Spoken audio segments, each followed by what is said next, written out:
तो news one India पर ये चर्चा लगातार जारी है, अनलॉक को लेकर, लॉकडाउन को लेकर, भविष्य को लेकर और आपके वर्तमान को लेकर। अब हमारे साथ जुड़ गए हैं आगरा से समाजसेवी अनिल गर्ग जी। अनिल जी, बहुत बहुत स्वागत आपका न्यूज वन इंडिया की ये चर्चा में।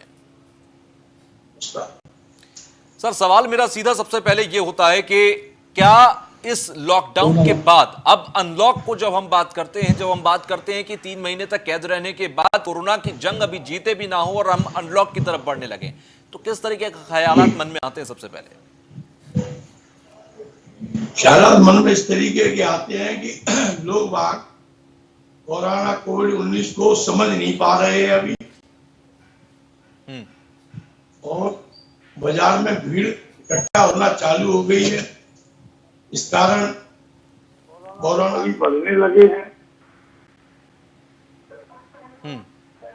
साथ ही साथ लोगों को मास्क, सैनिटाइजर, 2 गज की दूरी का पालन करना होगा और कोरोना के साथ ही जिंदगी को जीना होगा।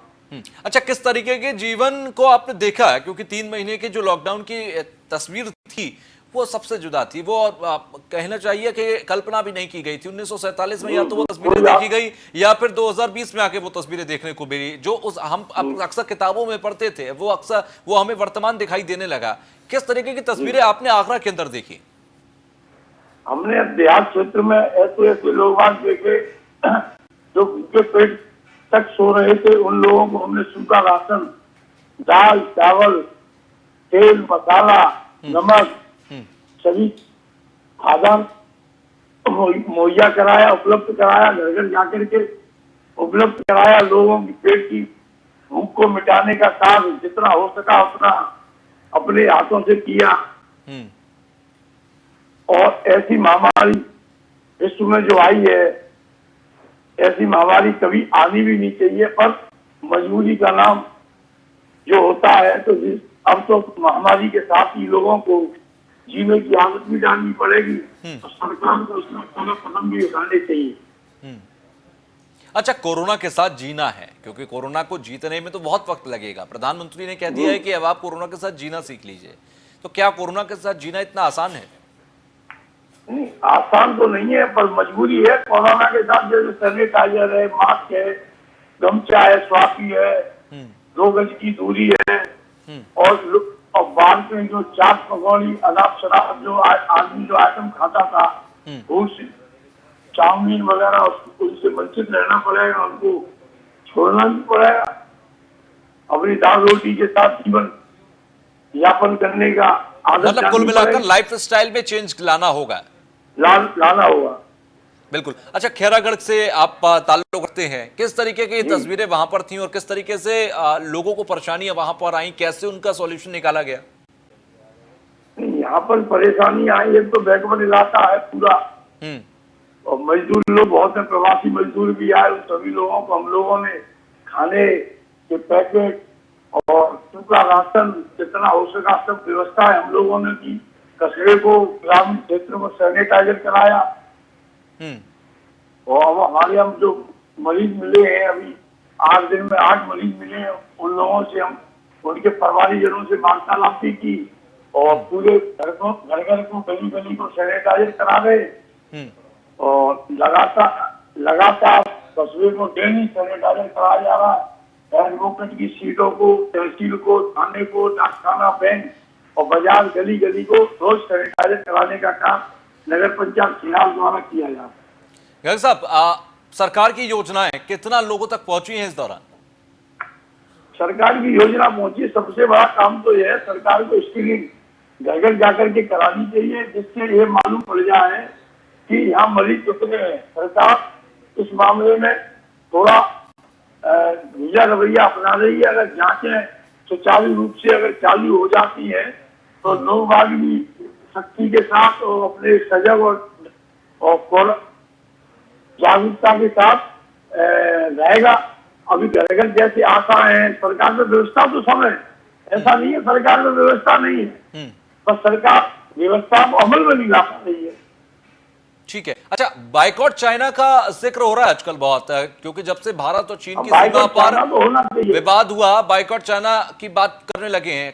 आपको लगता है कि ये किस हद तक संभव है, जहां इस देश के अंदर चाइना के हर चीज में हस्तक्षेप है, हर स्टार्टअप में हस्तक्षेप है, इलेक्ट्रॉनिक्स के लिए, मैन्युफैक्चरिंग यूनिट्स के लिए, खिलौनों के लिए हम बहुत हद तक डिपेंडेंट है चाइना पर। कैसे खत्म होगी चाइना की जरूरतें? जनता को प्रयास तो जनता करेगी, और बाइकाट चाइना तो सरकार का कार्य बाइकाट कर पाए। सरकार जो है चाइना से माल आयात बंद कर दे तो अब माल हिंदुस्तान में आने का पैसे ही नहीं है। सरकार को तो बड़े बड़े हथकंडे हैं, मगर बाइकाट चाइना बंद होने में टाइम लगेगा। हो तो सकता है, पर अभी इसमें टाइम लगेगा। यानी कि वो लोग जो इस बार बार सवाल कर रहे हैं कि सरकार कड़ा एक्शन ले और बॉयकॉट 1 सेकंड में कर दे, ये शायद संभव नहीं है आपके कहने के मुताबिक? संभव नहीं है। हिंदुस्तानी अगर ये सोच ले कि हमको चाइना के सामान का बाइकाट करना है तो टाइम लगेगा, ऐसा नहीं है। बाइकाट तो हो जाएगा चीन के। अच्छा, सरकार, ये भारत और चीन के बीच में जो विवाद है इसको लेकर कांग्रेस ने सवाल उठाए हैं। कांग्रेस का कहना है कि प्रधानमंत्री चुप क्यों? आपको लगता है कि प्रधानमंत्री देश की सुरक्षा के मुद्दे पर, क्योंकि पाकिस्तान से इससे पहले जब भी जंग हुई या फिर जंग जैसे हालात बने, एयर स्ट्राइक, सर्जिकल स्ट्राइक किया गया, आपको लगता है कि प्रधानमंत्री की इच्छा शक्ति में कहीं कमी है?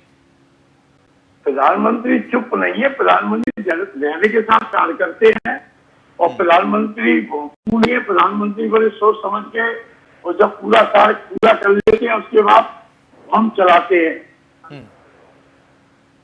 अच्छा, ये प्लानिंग के साथ प्रधानमंत्री कार्य करते हैं। विरोधी जो भी है, विरोधियों का व्यवस्था चिल्लाने का काम है, और प्रधानमंत्री महोदय का अपना प्लानिंग के साथ कार्य करने का अच्छा अनुभव है उनको, और प्लानिंग के साथ कार्य करते हैं। अच्छा, जो लोग ये कह रहे हैं कि चीन ने घुसपैठ हमारे देश की जमीन पर करना, हालांकि वो अतार्किक और तथ्यहीन बात है, लेकिन इसके बावजूद भी लोग इस बात को सवाल उठाते हुए सेना और सरकार पर सवाल उठा रहे हैं, उनके लिए क्या कहेंगे आप?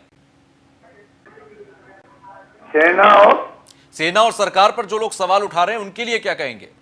अब तो आदमी कुछ भी, लोकतंत्र है, कुछ भी कह सकता है। सेना से अच्छा कार्य कोई नहीं कर रहा। सेना में आप लोग सुरक्षित नहीं रहते। बिल्कुल। अच्छा, अगर एक एक्टर अगर कोई मर जाता है तो उस पर तो बस श्रद्धांजलि देना चालू कर देते हैं। सेना का जवान शहीद होता है तो मैं जानता हूँ 0.1% भी श्रद्धांजलि नहीं देते लोग।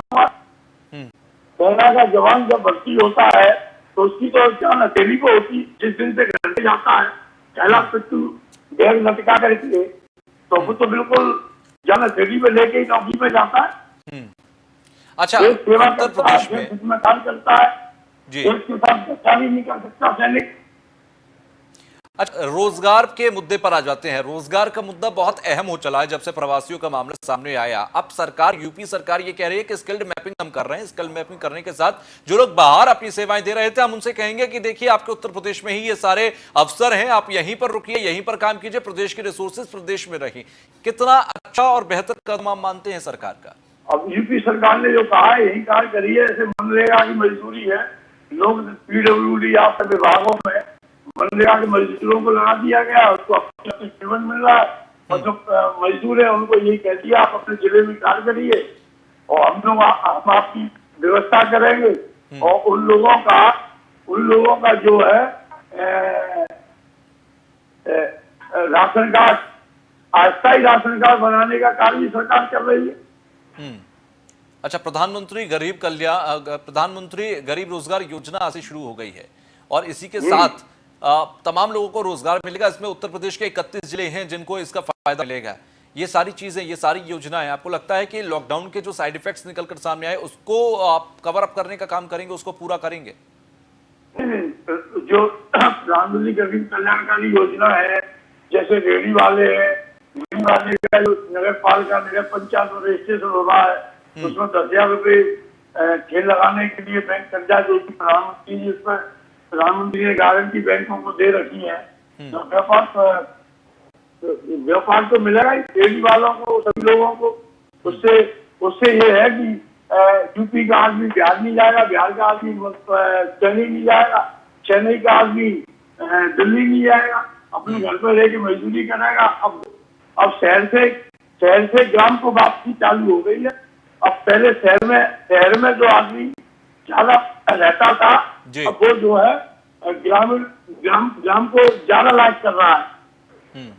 अनिल जी, वैसे ये कहा जा रहा था शुरुआत में ही, लॉकडाउन की शुरुआत में ही, कि शहर के लोगों को तो आप फिर भी पढ़ा लिखा लेंगे, उन्हें समझा लेंगे कोरोना से कैसे बचना है।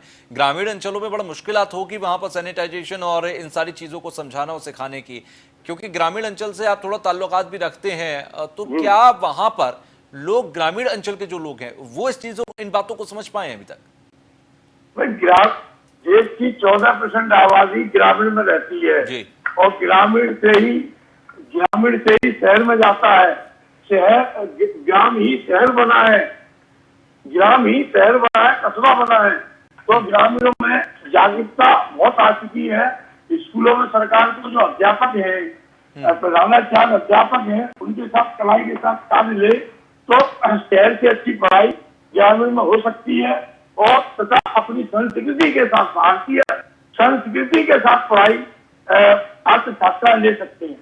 आपने स्कूलों का जिक्र किया, स्कूल भी एक बहुत बड़ी समस्या इस दौरान रही है कि वहां पर बच्चे, अब तमाम पेरेंट्स की भी अपने रोजगार इन 3-4 महीनों में उनकी आमदनी भी प्रभावित रही है। ऐसे में स्कूल फीस मांग रहे हैं और ये मुद्दा उत्तर प्रदेश की सियासत में काफी हावी भी रहा है। ये फीस मांगने को लेकर आप क्या कहेंगे स्कूलों को? फीस तो जब काम नहीं तो दाम नहीं। जब आप स्कूल में पढ़ा रहे हो तो फीस मांगना तो एक औचित्यहीन है और छात्र छात्रा अभिभावकों के साथ एक अत्याचार है। उसको सरकार पर कड़े कदम उठा करके एक शासनादेश जारी करना चाहिए और जो स्कूल फीस मांग रहे हैं उनकी मांग का समाप्त कर देनी चाहिए। चलिए, बहुत बहुत धन्यवाद हमसे जुड़ने के लिए अनिल साहब, और बहुत बहुत शुक्रिया अपना समय निकालने के लिए।